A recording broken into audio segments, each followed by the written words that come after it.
Princess Isabella अपने मंगेतर को बचाने के लिए दुश्मन राजा के सामने अपनी ड्रेस उतारकर अपना बेदाग जिस्म दिखाती है। वो अपनी वर्जिनिटी ऑफर करने को तैयार थी। 3 महीने पहले कैस्टाइल की प्रिंसेस अपने मंगेतर से शादी करने नेपल्स जा रही थी, लेकिन जब वो ऑटोमन बॉर्डर पर पहुंची तो टर्किश समुद्री डाकुओं ने उन्हें पकड़ लिया। ग्रैंड विजियर ने प्रिंसेस को ऊंचे दाम पर खरीदा और सुल्तान सुलेमान को दे दिया। हालांकि सुलेमान ने उस पर कोई जोर जबरदस्ती नहीं की, बल्कि उसे शहर के बाहर एक लॉज में कैदी बनाकर रखा और टाइम टाइम पर मिलने जाता था। इजाबेला बहुत परेशान थी और भागना चाहती थी। उसने वेनिस के डोग के नाजायज बेटे से मदद मांगी तो उसने इजाबेला के मंगेतर को उसकी हालत के बारे में बता दिया। अपनी मंगेतर के कैद होने की खबर सुनकर ऑस्ट्रिया के प्रिंस फ्रेडरिक को बहुत बेइज्जती महसूस हुई, तो प्रिंस फ्रेडरिक ने एक ऑटोमन नौकर का भेष बदला और अपनी मंगेतर को बचाने के लिए लॉज में घुसने की कोशिश की। लेकिन गार्ड्स ने उसका भेष पहचान लिया और उसे अरेस्ट कर लिया। सुलेमान को बहुत गुस्सा आया और उसने प्रिंस फ्रेडरिक को जिंदान में डालने का हुक्म दिया। इजाबेला ने सुलेमान से अपने मंगेतर को छोड़ने की मिन्नत की, लेकिन उसने मना कर दिया।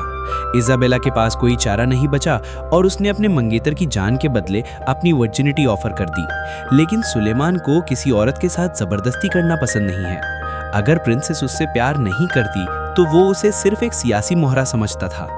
आखिर में इजाबेला का हनी ट्रैप काम नहीं आया। सुलेमान उसे छोड़कर अपनी पसंदीदा कनीज हुर्रिम की बाहों में लौट जाता है। इजाबेला उम्मीद खो देती है और हिम्मत हार जाती है।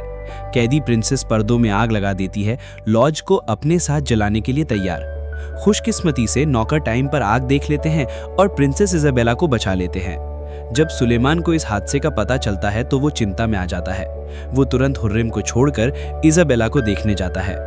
प्रिंसेस के आंसू सुलेमान का दिल पिघला देते हैं। वो अपना प्लान बदल देता है और ज्यादा पॉलिटिकल फायदा उठाने के लिए प्रिंसेस को हासिल करने की कोशिश करता है। सुलेमान ऑस्ट्रियन दूत से 1 लाख सोने के सिक्के लेता है और इजाबेला के मंगेतर को रिहा कर देता है। प्रिंस फ्रेडरिक को उसे बचाने से रोकने के लिए वो अपने नौकर से ये झूठी खबर फैला देता है कि इजाबेला आग में मर गई।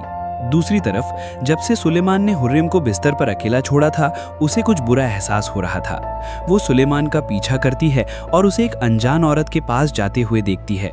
ये कैस्टाइल की प्रिंसेस थी और इतना ही हुर्रिम का दिल तोड़ने के लिए काफी था। उसे लगता है कि सुलेमान ने उसे धोखा दिया है और किसी और औरत के साथ सोया है। हुर्रिम की आंखें रो रो कर जितनी सूजती हैं, उसकी दुश्मन माहीदेवरान उतनी ही खुश होती है।